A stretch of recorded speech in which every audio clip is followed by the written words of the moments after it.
இந்த சபை நாடு வந்திருக்கிறேன். ஆமா, இந்த முதியான காலத்தில் வயதான காலத்தில் ஆமா அப்படி வந்திருந்த பதில் நான் யாரு எதற்காக வந்திருக்கிறேன்? என்னுடைய ராமதேவன் ஏதாவது தெரியுமா? சொல்லுங்கள் மகாராஜா. தெரியுமா? தெரியாது. சரி சரி சொன்னாலும் தெரிவிக்கிறேன். அப்படியா? அப்படின்னு சொன்ன பதில் பெரிதே பெரிது, புவனம் பெரிது. புவனம் நான்முக படிப்பு. ஆமா இல்லையா? இந்த புவனம் என்பதோ பிரம்மாவுடைய நான்முக படிப்பு. இந்த பிரம்மாவாக்கப்பட்டது சிவனுக்குள் நடக்கும். ஆமா, சிவன் பக்தருக்குள் நடக்கும். ஆமா, பக்தர் முகத்தை யாரும் அழிக்க முடியாது. ஆமா இல்லையா? ஆமா, பக்தருடைய மகிமே யாராலும் கண்டுபிடிக்க முடியாது. ஆமா, அப்பேர் கண்ட ஒரு நாடக கலையை நாடி இங்க வந்திருக்கிறோம். ஆமா இல்லையா? ஆமா, அப்படி இருந்தாலும் சிறுத்த சபையாக இருந்தாலும் பெருத்த மனிதோட வந்திருக்கிறாங்க. ஆமா, இவங்க ஒன்பதாக ஆடப்பாட வந்திருக்கிறேன். ஆமா, நான் யாரு, எதற்காக வந்திருக்கிறேன், என்னுடைய பேர் ஏதாவது தெரியுமா?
என்னுடைய பேராகிய வேதவியாசர் வந்திருக்கிறாயா?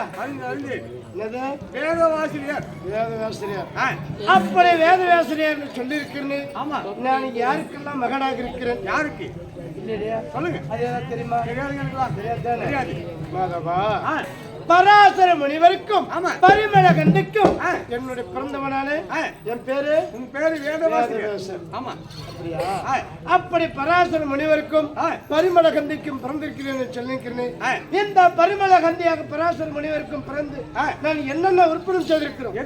எங்களுடைய வழக்கம் தெரியுமா? தெரியாதுங்க. எங்களுடைய வம்சாவளி தெரியுமா? தெரியாது. ஆமா, இருந்தாலும் நாங்கள் சந்திரபுரத்திலே பிறந்து 36 தலைமுறையாக வாழைக்கு வாழையாக அடிவளையாக வந்து வாழையாக வாழ்ந்து கொண்டிருக்கிறோம். ஆமா, எங்க வம்சாவளி என்ன தெரியுமா? என்ன? சந்திரகுல பரம்பரை. ஆமா, ஆகட்டும். நான் சந்திரகுல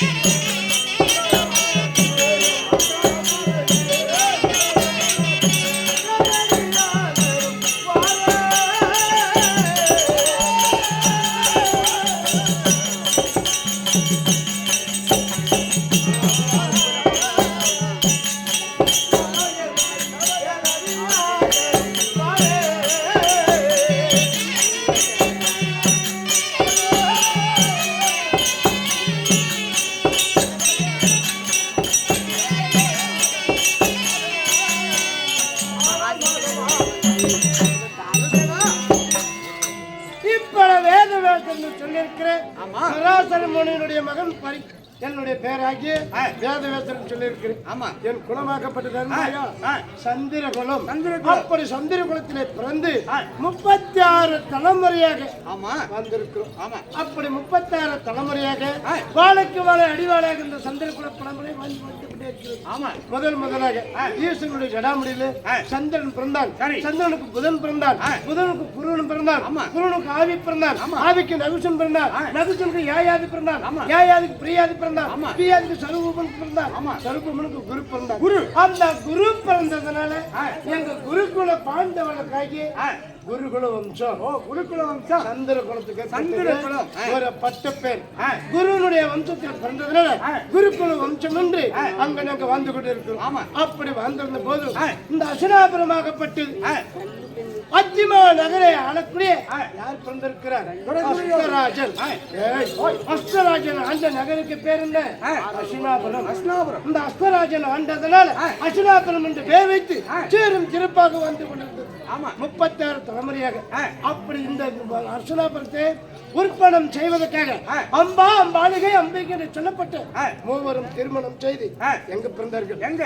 அதாவது அப்படி திருமணத்தை செய்து காட்சிராஜனுடைய மகன் திருமணத்தை செய்து அரண்மனை தேடி வரும்போது அம்பா என்ற பெண்ணு தப்பித்து ஓடினார். தாய்மாமன் வார்த்தை கேட்டு அவ தப்பித்தார். அப்படி போனதுனால அம்மீது அம்பிகை அம்பாளிகை என்ற இருவரும் மணந்து அசனாபுரத்தில் வைத்து திருமணத்தை செய்து விசித்திர வீரனுக்கும் அவனுக்கு பிறந்தது எத்தனை குழந்தைகள்? எங்க பேர பிள்ளையாக பிறந்தது பாண்டவனுடைய வம்சத்திலே 3 பேர் பிறந்தார். முதலாக பிறந்தது திருதராட்டிரன். இரண்டாவது பிறந்தது பாண்டு மகாராஜன். மூன்றாவது பிறக்கப் போகிறான் தாய்து வயிற்றில பிறக்கப் போகிறான் விதுரன் பெருமான். அப்படி வேலைக்காரி வயிற்றில பிறந்து விதுர பெருமான் தனக்கே பிறந்தவன் என்று சொல்லி அவனை அகட்டி வைத்திருக்கிறோம். அசலாபுரத்தில பேரும் புகழாக வந்து இந்த மூவரான உருப்பட்டது எத்தனை பேரு? அப்படி மூவரான உருப்பட்ட குழந்தைகள் 104. ஆமா, யாருக்கு பண்ணதுங்க? அப்படி பிறந்தது கௌரவராகி சொல்லப்பட்டு துரியோதனுடைய குடும்பமாகப்பட்டது. அதாவது 99 பேர்கள் யாருக்கு பிறந்திருக்கிறார்? யாருக்கு? என் மகனாகி இருக்கக்கூடிய திருதராட்டினுக்கும் காந்தாரிக்கு பிறந்தது 99 இல்லையா? பாண்டு மகாராஜனுக்கும் குந்தி மந்தார் என்று சொல்ல 2 மனைவிகள். அவருக்கு பிறந்தது எத்தனை பேர்? 5 பேர். 5 குழந்தை. அப்படியா? ஆக 104 பேர் பிள்ளைகள் அசனாபுரத்தில் குரு பெரியவர்களை வைத்து வில் பயிற்சி, யானை ஏற்றம், குதிரை ஏற்றம், மல் பயிற்சி எல்லாம் செய்து சந்தோஷமாக விளையாடக்கூடிய இந்த மண்ணு மீது குல துரோகியாக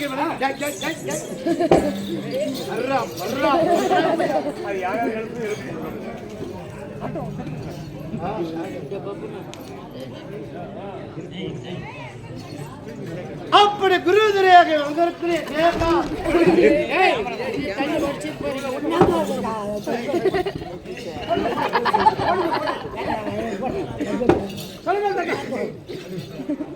என் பேர பிள்ளையாக வணங்கக்கூடிய துரியோதனுக்கு தன்னுடைய தாய்மாமனாக காந்தாரதாசத்த மன்னன் சகுனியால ஏற்பட்ட ஒரு பேராசை. அந்த பேராசனால என்ன செய்திருக்கிறார்? தந்திரமாக பாண்டவரை இந்திர பிரசங்கத்தில் வரவைத்து சோதனை பகடையாடி நாடு நகரில் பண்டு பண்டாரம் 32 பறித்து கொண்டு அப்படி பறித்து குருப்பெரியவர்கள் கட்டளை எடுக்கிறார்கள். என்ன கட்டளை இருக்கிறார்கள்? நாடகத்திலே 12 கழித்து வந்தால் பங்குள்ள பிறக்கிற சந்திரகுலம் பரம்பரை பகடை ஆடக்கூடாது, சூது ஆடக்கூடாது, ஆடி இருக்கிற தர்மனுக்கு கொடுத்த தண்டனை 12 ஒரு வருஷம், 5வது ஒரு வருஷம் 12 1 13 யாரு கண்ணுக்கு புலப்படாம காணகத்தில் வாழ்ந்தால் உங்களுக்கு பங்குல பிறக்கிற பாதி நாடு தருகிறது குரு பெரியவர்கள் கட்டளை இட அந்த கட்டளை நம்பி பாண்டவர்கள் கள்ளம் கவனம் இல்லாதவர்கள் நாம் செய்தது தவறு.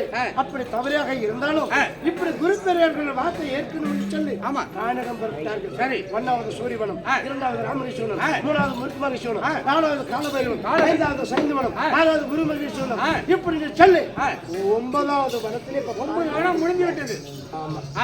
அப்படி இருக்கும் தருணத்தில் பாண்டவரால் என்ன சொல்லி இருக்கிறார்?